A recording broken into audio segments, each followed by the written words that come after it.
नमस्कार, आप देख रहे हैं इंडिया न्यूज हरियाणा। मैं हूं आपके साथ मृत्यु तोमर। बुलेटिन की शुरुआत करेंगे, रुक करेंगे 100 फटाफट खबरों की तरफ। कृषि मंत्री जेपी दलाल ने राहुल गांधी की कैंब्रिज यूनिवर्सिटी में दिए बयान पर पलटवार करते हुए कहा कि जनता के बार बार रिजेक्ट करने पर अब कई नेता मोदी से नफरत करने लगे हैं। जेपी दलाल ने कहा कि अब राहुल गांधी मोदी के साथ देश के खिलाफ बोलने लगे हैं। वैसे नेताओं को इतना बड़ी पार्टी का नेतृत्व करने का अधिकार नहीं है। गृहमंत्री अनिल विज ने राहुल गांधी के लंदन दौरे पर दिए बयान पर कहा कि राहुल गांधी द्वारा भारत के लोकतंत्र का अपमान करने के बाद देश से माफी न मांगने पर सभी देशभक्त भारतवासियों को राहुल गांधी और उनकी कांग्रेस पार्टी का बहिष्कार करना चाहिए।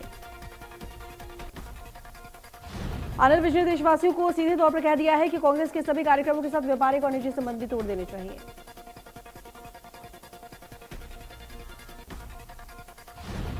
विदेश में राहुल गांधी के संबोधन को लेकर हरियाणा के पूर्व सीएम भूपेंद्र हुड्डा ने कहा कि अगर उनके संबोधन में देश की प्रतिष्ठा को आघात पहुंचाने वाली बात होती तो वे राहुल गांधी से माफी की मांग करते थे। उन्होंने कहा कि भारतीय जनता पार्टी लोगों का ध्यान भटकाने के लिए बेवजह मुद्दा बना रही है। भूपेंद्र सिंह हुड्डा रोहतक स्थित अपने आवास पर एक पत्रकार वार्ता में बोल रहे थे। भूपेंद्र हुड्डा ने कहा कि जिस तरह से राहुल गांधी ने भारत जोड़ो यात्रा पर जनता की अपनी तरफ खींचा है, उससे भारतीय जनता पार्टी बौखलाई हुई है। जिस तरह से हाथ जोड़ो कार्यक्रम में जो समर्थन मिल रहा है, उससे प्रदेश में कांग्रेस पार्टी की सरकार बनेगी और किसानों को कर्जा मुक्ति की तरफ ले जाने पर काम होगा। 300 यूनिट बिजली फ्री दी जाएगी और एमएसपी की गारंटी भी दी जाएगी। कृषि मंत्री जेपी दलाल ने भूपेंद्र के आखिरी चुनाव लड़ने के बयान पर पलटवार किया है। जेपी दलाल ने कहा है कि हुड्डा जनता को इमोशनल करके वोट लेना चाहते हैं। जेपी दलाल ने कहा है कि ये तो हुड्डा साहब बताएंगे कि ये चुनाव उनका आखिरी है या नहीं। ये वोट लेने का उनका भावनात्मक रूप है। वहीं जेपी दलाल ने कहा कि 2024 के चुनाव के लिए बीजेपी पूरी तरह से तैयार है और इस बार भी बीजेपी सरकार बनाएगी। इंडिया सिवाय गिरेड को लेकर कांग्रेस के आरोपों पर कृषि मंत्री जेपी दलाल ने कहा कि कानून उसी पर कार्रवाई करेगा जो गलत काम करता है। जेपी दलाल ने कहा कि विपक्ष के नेताओं ने सत्ता में रहते घपले कर जो धन कमाया है वो देश का है, वो वापस देश को मिलना चाहिए। साथ ही उन्होंने कहा कि कांग्रेस सत्ता पाने के लिए देश गिरवी रखने को तैयार है।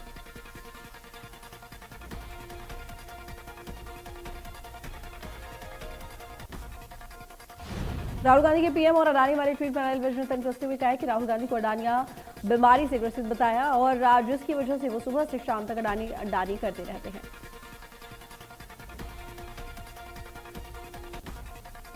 हरियाणा कांग्रेस प्रदेश अध्यक्ष सुधा भार ने कांग्रेस के विपक्ष आपके समक्ष कार्यक्रम के तहत होने वाली रैली को लेकर कार्यकर्ताओं के साथ बैठक की। उन्होंने कहा कि 2 अप्रैल को यमुनानगर में विपक्ष आपके समक्ष कार्यक्रम के तहत होने वाली रैली को लेकर कार्यकर्ताओं को पहुंचने का आह्वान करने ड्यूटी लगाने के लिए यहां पहुंचे थे।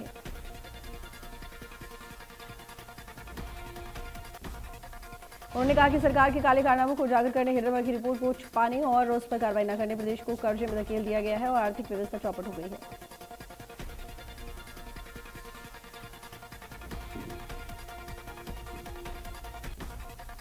सिरसा पहुंचे कृषि मंत्री जेपी दलाल ने किसानों को बड़ी राहत देते हुए कहा है कि प्रदेश में सरसों की सरकारी खरीद 15 मार्च से शुरू होगी और इसके लिए हैप्पी निर्देश जारी कर दिए गए हैं। साथ ही कृषि मंत्री ने कहा कि 1 अप्रैल से गेहूं की खरीद शुरू की जाएगी। मंडियों में फसल खरीद को लेकर पुख्ता इंतजाम किए गए हैं। किसानों की फसल खरीद के बाद भुगतान में कोई देरी नहीं की जाएगी। राज मंडी में सरसों की आवक शुरू हुए 3 सप्ताह बीत चुके हैं और इन 3 सप्ताह में किसान करीब 4300 क्विंटल सरसों लेकर मंडी पहुंचे, लेकिन एक भी क्विंटल सरसों सरकार द्वारा तय किए गए न्यूनतम समर्थन मूल्य पर नहीं बिकी। सरसों का न्यूनतम समर्थन मूल्य नहीं मिलने से सरसों उत्पादक किसान ठगे हुए महसूस कर रहे हैं। मंडी में प्राइवेट खरीदार एमएसपी आज से कम भाव पर सरसों खरीद रहे हैं, जिससे किसानों को प्रति क्विंटल 600 से 800 रुपये का घाटा हो रहा है।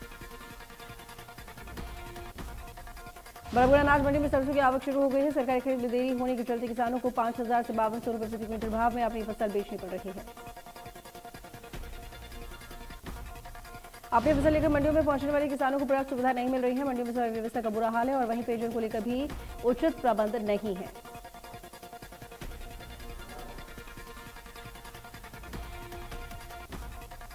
सोनीपत में परिवहन मंत्री मूलचंद शर्मा ने मासिक ग्रीवेंस की मीटिंग ली है, जिसमें 2 शिकायतों में से 7 का मौके पर निपटारा किया गया। मूलचंद शर्मा ने कहा कि हरियाणा रोडवेज में बेड़े में 2200 से 5100 बसें शामिल होंगी और मार्च महीने में हर सप्ताह 200 से 400 बसें आ रही हैं। सरपंचों के प्रोटेस्ट को लेकर मूलचंद शर्मा ने कहा कि भ्रष्टाचार को लेकर छूट नहीं दी जाएगी। साथ ही उन्होंने कहा कि सरपंचों द्वारा काम न करने पर जिम्मेदारी पंचों को सौंपकर विकास कार्य करवाया जाएगा। सोनीपत में राजीव गांधी एजुकेशन सिटी में निजी यूनिवर्सिटी के दीक्षांत समारोह में हिस्सा लेने पहुंचे लोकसभा सांसद राज्यवर्धन सिंह राठौड़ ने राहुल गांधी के लंदन पर दिए बयान पर कांग्रेस पर हमला बोला। राज्यवर्धन सिंह राठौड़ ने कांग्रेस पर देश में दंगे करवाने का आरोप लगाया है। बोले, कांग्रेस ने देश में दंगे करवाए, लोगों का सफाया करवाया। गुजरात में कृषि मंत्री जेपी दलाल ने सेठ श्री रामनिवास की 20वीं पुण्यतिथि के अवसर पर गांव दरेड़ी स्थित श्री शिव गौशाला के वार्षिक समारोह में भी बतौर मुख्य अतिथि शिरकत की। उन्होंने कहा कि प्रदेश सरकार ने गौशालाओं के बजट में 10 गुना बढ़ोतरी की है। मौजूदा वित्त वर्ष का बजट 400 करोड़ रुपए रखा गया है। सरकार गौ संवर्धन पर पूरा जोर दे रही है। भिवानी में स्थानीय चौधरी बंसीलाल राजकीय सामान्य अस्पताल में टीबी के प्रति लोगों को जागरूक करने के लिए कार्यक्रम का आयोजन किया गया। कार्यक्रम में सिविल सर्जन डॉक्टर रघुवीर चंडलेकर ने जागरूकता वाहन ई रिक्शा को हरी झंडी दिखाकर रवाना किया है। ये रिक्शा विशेषकर शहर के सभी स्लम एरिया में जाकर लोगों को टीबी के प्रति जागरूक करेगी।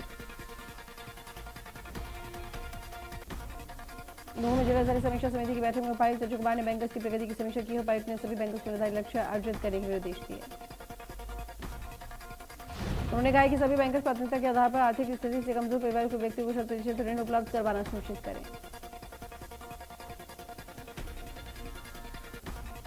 कुरुक्षेत्र के लघु सचिवालय के सामने सैकड़ों आशा वर्कर्स अपनी मांगों को लेकर प्रदर्शन कर रहे हैं और अपनी मांगों को पूरा करने की मांग की। आशा वर्कर यूनियन के प्रधान ने कहा कि ऑनलाइन काम का दबाव बहुत अधिक है, उनके पास अच्छे संसाधन नहीं है और कम मानदेय है। साथ ही कहा कि 2018 से वेतन वृद्धि नहीं हुई है। अंबाला में आशा वर्कर्स ने पॉलिटेक्निक चौक से लेकर उपायुक्त कार्यालय तक रोष मार्च निकाला कर अपनी मांगों पर ज्ञापन दिया। आशा वर्कर जिला प्रधान का कहना है कि दूसरे विभागों में भी काम आशा वर्कर्स कर रही हैं। आयुष्मान कार्ड भी आशा वर्कर्स को ऑनलाइन बनाने के लिए कहा है, जिसके लिए आशा वर्कर्स असमर्थ है। दादरी के लघु सचिवालय परिसर में आशा वर्करों ने धरना और प्रदर्शन दिया, विरोध जताया और आशा वर्करों का कहना है कि सरकार आशा वर्करों को अन्य विभागों के काम देखकर उन पर दबाव डाला जा रहा है। आशा वर्करों ने कहा कि 2018 में सरकार ने वादा किया था कि उनका वेतन बढ़ाया जाएगा, लेकिन आज तक इस ओर कोई कदम नहीं सरकार ने उठाया। गुरुग्राम के सेक्टर 95 में माहिरा होम के प्रोजेक्ट में लोगों के लाखों रुपए इन्वेस्ट किए, लेकिन लोगों का आरोप है कि 50 से 60% राशि बिल्डर के दफ्तर में जमा कराने के बावजूद उन्हें फ्लैट नहीं दिया गया, जिसका विरोध लगातार बहस कर रहे हैं। और इसी विरोध में सैकड़ों की तादाद में लोगों ने हरेरा ऑफिस में पहुंचकर दफ्तर का घेराव किया और मांग की है कि बिल्डर इस प्रोजेक्ट को पूरा करे।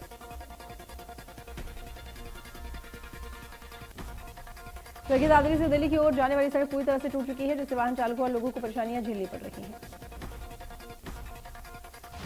सड़क में गड्ढों के कारण लोग हादसों का शिकार हुए हैं। दिल्ली रोड से रोजाना करीब 15 से 20 हजार वाहन गुजरते हैं।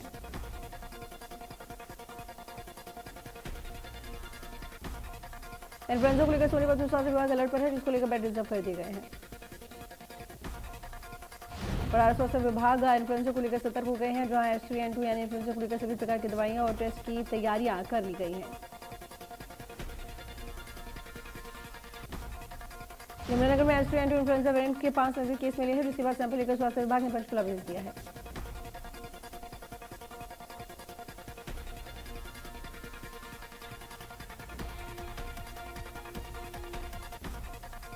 कैदर में इन्फ्लुएंजा वायरस फैलने के बीच खांसी जुकाम के मरीजों की संख्या में इजाफा हुआ है। अस्पताल में जांच के लिए करीब 350 मरीज पहुंचे। मरीजों की संख्या बढ़ने के बाद अस्पताल में लंबी कतारें देखने को मिली है, जिसके बाद अस्पताल के मुख्य गेट पर फ्लू कॉर्डर ओपीडी शुरू की गई। करनाल में इन्फ्लुएंजा के 2 संक्रमित मरीज मिले हैं, दोनों को सिविल अस्पताल के ट्रॉमा सेंटर में डॉक्टरों की निगरानी में रखा गया है। सोनीपत के सिविल अस्पताल में डॉक्टर्स की लापरवाही का मामला सामने आया है, जहां 20 दिन से आईसीयू में भर्ती 12 साल के बच्चे की देखरेख के अभाव में मौत हो गई। परिजनों ने आरोप लगाया कि आईसीयू में तैनात स्टाफ रात में ऑक्सीजन लेवल बढ़ाकर सो गया है और मरीज की देखरेख नहीं की है। बता दें कि 20 दिन के बुखार के चलते वेंटिलेटर पर 12 साल का बच्चा था। बल्लभगढ़ में पंचायती चुनाव की रंजिश को लेकर 2 युवकों पर हमला कर आके घायल कर दिया गया है और हमले में दोनों युवकों की सर और कमर में चोट आई है। घटना के बाद घायल युवकों को बल्लभगढ़ के सिविल अस्पताल में भर्ती कराया गया है। साथ ही मामले में सूचना संबंधित थाना पुलिस को दी गई है। वहीं पुलिस मामले की जांच में जुट गई है। सोना के खेड़ा जंगलों में हुए गैंगरेप मामले में पुलिस ने 2 आरोपियों को गिरफ्तार कर लिया है, जबकि एक आरोपी अभी भी फरार है। गिरफ्तार किए गए 2 आरोपी में से एक आरोपी नाबालिग है, जिसे जुराइल कोर्ट में भेजा गया है। वहीं दूसरे आरोपी गौरव को पुलिस ने अदालत में पेश कर दिया है। आरोपी के पास से मोटरसाइकिल और मोबाइल बरामद हुआ है। पूछताछ में पता चला कि आरोपियों ने बारी बारी से नाबालिग को अपनी हवस का शिकार बनाया था। पंचकुला क्राइम ब्रांच की टीम ने झारखंड के रहने वाले एक शख्स को 1 किलो 720 ग्राम अफीम के साथ गिरफ्तार किया है। फिलहाल क्राइम ब्रांच की टीम ने आरोपी को कोर्ट में पेश कर 4 दिन का पुलिस रिमांड पर लिया है, ताकि आरोपी से पूछताछ की जा सके। यह नशीला पदार्थ अफीम कहां से लाता था और किन किन लोगों को सप्लाई करता था। गाजियाबाद एक्सप्रेसवे पर टोल प्लाजा मैनेजर के साथ कर्मचारियों ने हाजिरी लगाने के लेकर मारपीट की है, जिसमें टोल मैनेजर घायल हो गया है। टोल मैनेजर को घायल अवस्था में इलाज के लिए अस्पताल में भर्ती कराया गया है और मारपीट का वीडियो सोशल मीडिया पर वायरल हो रहा है। कैथल एसपी मकसूद अहमद के नाम पर फर्जी इंस्टाग्राम अकाउंट बनाने के मामले में एक्शन लिया गया है और लोगों से पैसे मांगने के मामले में साइबर थाने में मामला दर्ज कर लिया गया है। फतेहाबाद के गांव एलोट के पास शादी समारोह से लौट रही युवक की कार पेट से जलकर हुई हादसे में युवक की दर्दनाक मौत हो गई, 2 गंभीर रूप से घायल हो गए हैं। हिसार में जिंदा चौक के पास 3D इस्पात सेंटर पर एडीजीपी की टीम ने छापेमारी कर दी है और 2 लड़कियों और एक लड़के को अपनी जुर्म हालत में पकड़ा। छापेमारी के दौरान इस्पात सेंटर के मालिक से पूछताछ की गई। मामले में संबंधित थाना प्रभारी ने आगे की कार्रवाई शुरू कर दी है। फतेहाबाद में अवैध अफीम की खेती का खुलासा हुआ, जिसमें पुलिस ने किसान को अफीम के 11 पौधों के साथ पकड़ा है। किसान गांव मुखवाली के खेतों में अफीम की अवैध खेती कर रहा था। सूचना के बाद पुलिस ने कार्रवाई की है। हॉर्स फायरिंग को लेकर अमरनगर जिला पुलिस पूरी तरीके से एक्शन में है। वहीं एसपी मोहित खांडा ने साफ शब्दों में कहा कि शादी विवाह समारोह में हॉर्स फायरिंग करना कानूनी रूप से अपराध है, इसलिए कोई भी ऐसा ना करे। अगर कोई ऐसा करता है तो उनके खिलाफ नियमानुसार कड़ी कार्रवाई की जाए और लाइसेंस भी रद्द कर दिया जाए। फरीदाबाद में पतला के बनेरा खुर्द गांव में एक बच्चे को ईंटों से भरे ट्रैक्टर में कुचल दिया है, जिससे उसकी मौत हो गई। सूचना के बाद पुलिस मौके पर पहुंची, शव को कब्जे में लिया गया। वहीं बच्चे की मौत से परिवार में कोहराम मच गया है। हिंदुस्तान क्षेत्र में चीन के आक्रामक रवैये को देखते हुए अमेरिका ने उस पर लगाम लगाने के लिए प्लान बना दिया है। चीन को 3 तरफा गिरने के लिए अमेरिका, ऑस्ट्रेलिया और ब्रिटेन के बीच परमाणु पनडुब्बी को लेकर बड़ी डील हुई है। अमेरिका दक्षिण कोरिया के सैन्य अभ्यास से उत्तर कोरिया भड़का गया है, जिसके बाद छोटी दूरी की बैलिस्टिक मिसाइलें दागी। दौड़ेंगी राजकुमारी इबार ने जमील अलेक्जेंडर थार्मियोटिस के साथ शादी चली है। ये शादी अम्मान के शाही महल में आयोजित की गई। नवार आर्मी ने एक बॉम्ब पर हमला कर दिया है, जिसमें 28 लोगों की मौत हो गई। नवार के शान राज्य के एक गांव में इस हमले को अंजाम दिया गया है। सेना ने लोगों को मट्टी दीवार के सहारे खड़ा करके गोलियों से भून दिया। अमेरिका स्थित सिलिकॉन वैली बैंक डूब गया है। बैंक के डूबने के बाद कई कंपनियों पर इसका सीधा प्रभाव पड़ा है। देश में डिजिटल रुपए का चलन बढ़ा है। वित्त मंत्रालय ने ये जानकारी दी। अडानी ग्रुप के शेयरों में भारी गिरावट आने से टाटा और रिलायंस को फायदा हुआ है, जिसके बाद दोनों कंपनियां अडानी को पछाड़कर देश के सबसे वैल्यूएबल ब्रांड बन गई हैं। सबसे पहले 16 नवंबर 2022 को अडानी ग्रुप टाटा को पछाड़कर वैल्यूएबल ब्रांड बना था, लेकिन फिर से टाटा समूह ने शीर्ष स्थान हासिल कर लिया है।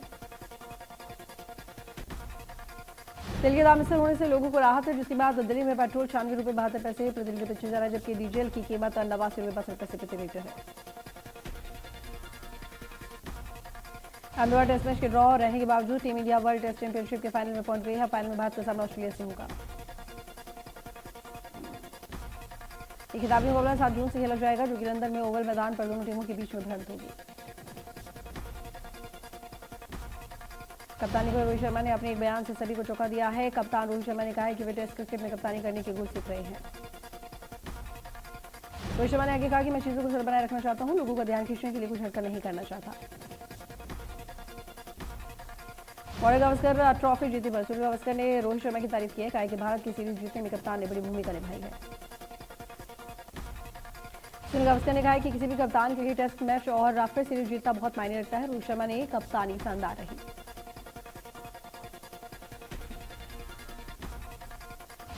श्रीलंका के खिलाफ खेली जाने वाली वनडे सीरीज के लिए न्यूजीलैंड ने अपनी वनडे टीम की घोषणा कर दी है। बोर्ड द्वारा घोषित की गई 16 सदस्यीय टीम में 2 अनकैप्ड खिलाड़ियों को जगह मिली है।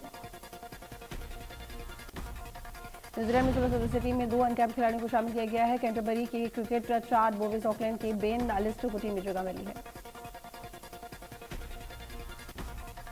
वुमेन्स प्रीमियर लीग 2023 के 11वें मैच में दिल्ली कैपिटल्स ने रॉयल चैलेंजर्स बैंगलोर को 6 विकेट से हरा दिया है, जिसके बाद आरबीसी वुमेन्स प्रीमियर लीग में लगातार 5 मैच हारने वाली पहली टीम बन गई है। आरबीसी ने पहले बैटिंग करते हुए 151 रनों का लक्ष्य दिया है और इसके जवाब में दिल्ली ने आखिरी ओवर में 4 विकेट के नुकसान के साथ मैच जीत लिया। आमिर खान आज 58 साल के हो चुके हैं, वो अपना बर्थडे सेलिब्रेट कर रहे हैं, वहीं लोग उन्हें सोशल मीडिया पर बधाई दे रहे हैं। रणबीर कपूर की फिल्म तो छुट्टी में मकान का जलवा जारी है। फिल्म लगातार उम्मीद से ज्यादा कलेक्शन कर रही है। फिल्म ने 6वें दिन 6 करोड़ का कलेक्शन किया है और इसके साथ फिल्म की कुल कमाई अब 78 करोड़ 24 लाख रुपए हो गई है। पॉपुलर टीवी सीरियल ये है मोहम्मदी की एक्ट्रेस कृष्णा मुखर्जी अपने बॉयफ्रेंड चिराग के साथ शादी के बंधन में बन चुकी, जिसकी फोटो एक्टर करण प्रति ने शेयर की है। ने कृष्णा मुखर्जी की शादी की तस्वीर अपने इंस्टाग्राम अकाउंट से शेयर की है, जिसमें वो कपल को आशीर्वाद देते हुए नजर आ रहे हैं। बॉलीवुड एक्ट्रेस स्वरा भास्कर एक शादी की रस्में निभा रही हैं। एक बार फिर से स्वरा भास्कर की कुछ नई तस्वीरें सामने आई हैं। एक्ट्रेस ने अपनी इंस्टा स्टोरी पर फोटोज को शेयर किया है, जिसमें मैरून और गोल्डन कलर की साड़ी में बेहद खूबसूरत लग रही है और इसके साथ में उन्होंने मैरून ज्वेलरी कैरी की हुई है। और फिर जावेद का लेटेस्ट सॉन्ग दूरिया रिलीज हो गया है। रिलीज को लेकर मुंबई में एक ग्रैंड सॉन्ग लॉन्च इवेंट भी रखा गया। रोज यूट्यूब चैनल पर जावेद का लेटेस्ट सॉन्ग दूरिया रिलीज किया गया है, जिसको फेमस सिंगर शिवानी कश्यप ने गाया है। कलर्स टीवी पर आने वाला शो मोल के रिश्तों की अग्नि परीक्षा रातों रात बंद हो गया। शो रेटिंग के चलते इसे बंद करने का फैसला इसे लिया गया है।